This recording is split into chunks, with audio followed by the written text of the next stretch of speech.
Hello friends, welcome back to this channel. दोस्तों, इस video में हम बात करेंगे GMR इंफ्रा के लिए। लेकिन उससे पहले आपसे रिक्वेस्ट करना चाहूँगा, अगर आप चैनल को फर्स्ट टाइम देख रहे हैं, सब्सक्राइब करके बेल आइकन को हिट कर लीजिए ताकि आपको आने वाले समय में वीडियोज़ की नोटिफिकेशन मिलती रहे। और दूसरी चीज़ कि अगर आप डीमैट या ट्रेडिंग अकाउंट ओपन कराना चाहते हैं, डिस्क्रिप्शन बॉक्स में लिंक आपके लिए दिया गया है। दोस्तों, कल के ट्रेडिंग सेशन में हमें गजब की तेज़ी दिखाई दी। 2.39% की तेज़ी के साथ ये बंद हुआ। 42.15 पे ओपन हुआ। 42.95 का हाई बनाता है पूरे इंट्राडे में और 41.95 का लो। 1,40,24,340 टोटल वॉल्यूम NSE पे और मार्केट कैप है इस कंपनी की 25,864 करोड़ रुपए। देखिए, GMR इंफ्रास्ट्रक्चर लिमिटेड के अंदर ये जो आप तेज़ी देख रहे हैं, इस तेज़ी को देख करके एक दिमाग में बात आती है कि आगे और ये जाएगा। मेरी बात समझ रहे हैं? यानी इसमें तेज़ी है, इसका मतलब इसमें एंट्री करना सही है। लेकिन दोस्तों, सिर्फ यही देख करके अगर आप कूद जाते हैं तो मुझे लगता है कि आपसे बड़ी गलती कोई दूसरा नहीं कर रहा है। क्योंकि अभी कुछ चीज़ें मैं आपसे डिस्कस करूँगा, इन चीज़ों को अगर आप नज़रअंदाज करते हैं तो मुझे लगता है कि आने वाले टाइम में इसका खामियाजा बहुत महंगा पड़ सकता है, या भारी आपको कीमत चुकानी पड़ सकती है थोड़ी सी गलती की। क्योंकि कोई भी आप कदम लीजिए, स्टेप लीजिए, तो उसके ऊपर आपको आपकी एनालिसिस होनी चाहिए हर एंगल से। अदरवाइज़ अभी ये जो आप तेज़ी देख रहे हैं, इस तेज़ी को देख करके अगर आप एंट्री करते हैं तो मुझे लगता है कि कुछ चीज़ें ऐसी हैं जो आपको कंसर्न करनी चाहिए, सोचनी चाहिए, उसके बाद ही आपको अपना फ़ैसला लेना चाहिए। इसका 52 वीक हाई है दोस्तों 46.10 का और लो है 22.50 का। देख सकते हैं 52 वीक हाई के बहुत करीब है। लेकिन दोस्तों, अभी खबर स्पेसिफिकली GMR इंफ्रास्ट्रक्चर लिमिटेड को लेकर नहीं है, लेकिन ये एक एयरपोर्ट को ऑपरेट करता है और उसी की ताज़ी तस्वीर मैं आपको दिखाने जा रहा हूँ।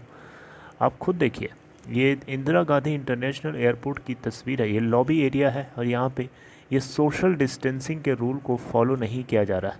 लोगों की गैदरिंग देखिए, ये इंटरनेशनल ट्रैवलर्स भी हैं और डोमेस्टिक ट्रैवलर्स भी हैं।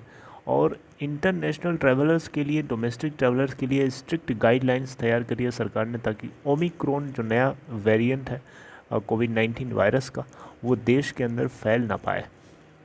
लेकिन अब आप इसको खुद देखिए और अंदाज़ा लगाइए कि क्या ये सोशल डिस्टेंसिंग के लॉज को, रूल्स को फॉलो किया जा रहा है।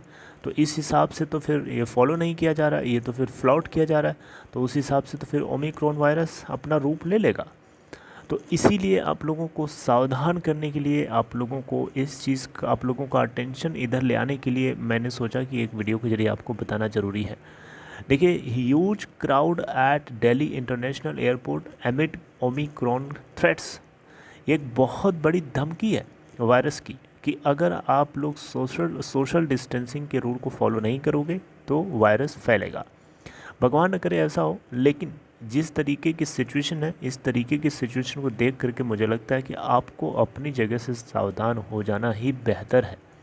बाकी आपकी मर्ज़ी है, आप जो चाहें वो कर सकते हैं, आपका राइट है, आप जो चाहें वो करिए।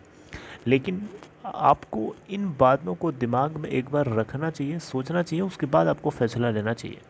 ओमिक्रॉन वायरस जो है, ओमिक्रॉन जो वायरस है, वेरिएंट है कोविड-19 का, ये बहुत ही ना सिर्फ ख़तरनाक है, ना सिर्फ डेंजरस है, बल्कि ये फैलने का इसका जो रेट है, स्प्रेडिंग रेट है, डेल्टा वेरिएंट से कहीं 5 गुना ज़्यादा है। यानी पहले अगर डेल्टा वेरिएंट 5 किलोमीटर में 10, मान लीजिए एग्जांपल के तौर पे कि 5 किलोमीटर के एरिया में वो 10 सेकेंड में फैलता था, तो अब ये वाला जो वायरस है सिर्फ 2 सेकेंड में फैलेगा उसी 5 किलोमीटर जो एरिया मैंने अभी बताया।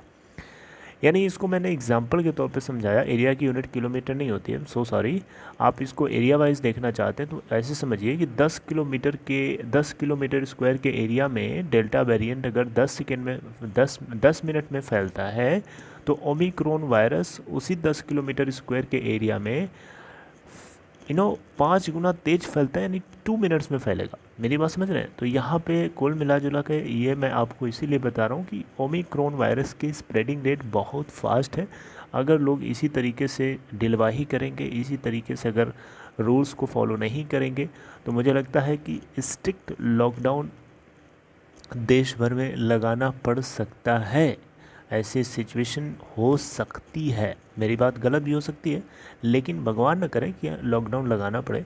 लेकिन आपको तो अपनी तरफ से हर एंगल से तैयार होना होगा ना। आप तो स्पेकुलेटिव मोड में नहीं रह सकते हमेशा।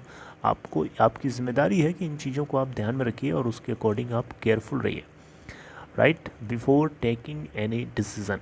बाकी आपकी मर्ज़ी है। आपको अगर ये कंटेंट अच्छा लगा, अगर आप मेरी बात से सहमत हैं, तो इसे सपोर्ट करने के लिए लाइक कर सकते हैं और कमेंट बॉक्स में यस या नो आप चाहें तो लिख सकते हैं।